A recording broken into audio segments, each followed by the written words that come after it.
The government's easing the foreign buyer ban in an effort to attract investment. Rich foreigners who invest a minimum of $5 million into the economy as part of the so-called golden visa scheme will be able to buy or build a home as long as it's worth at least another $5 million, bringing their total investment to $10 million. The announcement ends months of negotiations between National and New Zealand First, who helped introduce the ban with Labour in 2018. Political correspondent Zane Small has more. Christopher Luxon and Cabinet Ministers learning about maritime technology company Seaflux, a New Zealand firm that runs an app that helps manage vessels, consolidating compliance, maintenance and crew management.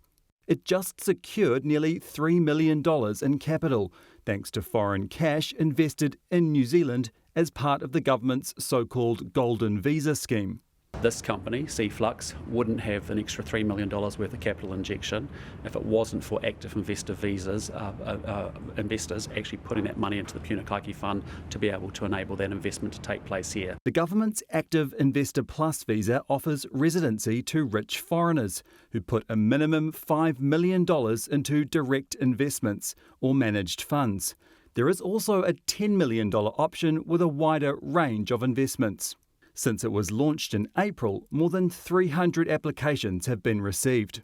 To keep up the momentum, the coalition government announced today that those wealthy foreigners will soon be able to buy a property worth at least $5 million.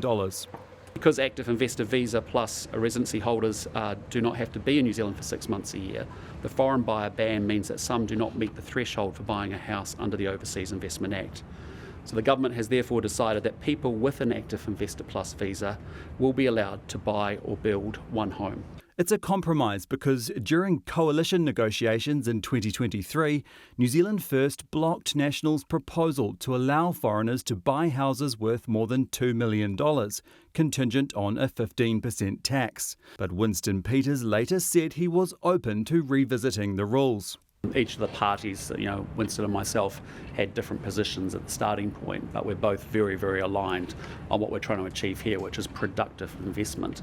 And so I think we've got to a really good place. Christopher Luxon's got his priorities all wrong.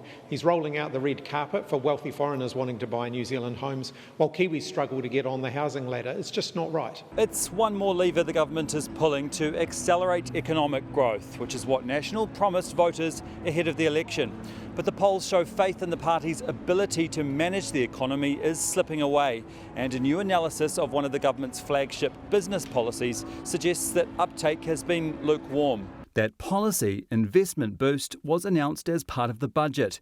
It's a tax incentive whereby businesses can deduct 20% of a new asset's value from their taxable income.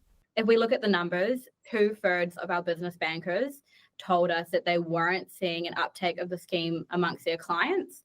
And for those that were, it was in very limited circumstances. We won't actually know until everyone does their tax returns as to how much people have embraced Investment Boost. You have to really preface that this policy has come at a very difficult time. Businesses have faced a number of headwinds, most having taken big hits to profitability, revenue, their cash flow doesn't actually allow them to invest right now. Which might explain why the government is looking for cash beyond our shores to give the economy a boost. OK, Zane, so New Zealand First helped bring in the foreign buyers ban. What has Winston Peters had to say about it today with these changes being announced? Well, interesting that Winston Peters wasn't there at the announcement today, but he has posted on social media about this, and the first thing he says in his post is the foreign buyers ban on housing remains. So he's really emphasising that point. But he says setting the purchase price at $5 million for wealthy foreigners excludes over 99% of the existing homes that are for sale. So he says that protects the vast majority and won't affect the wider housing market. OK, our political correspondent Zane Small, thanks so much for that update.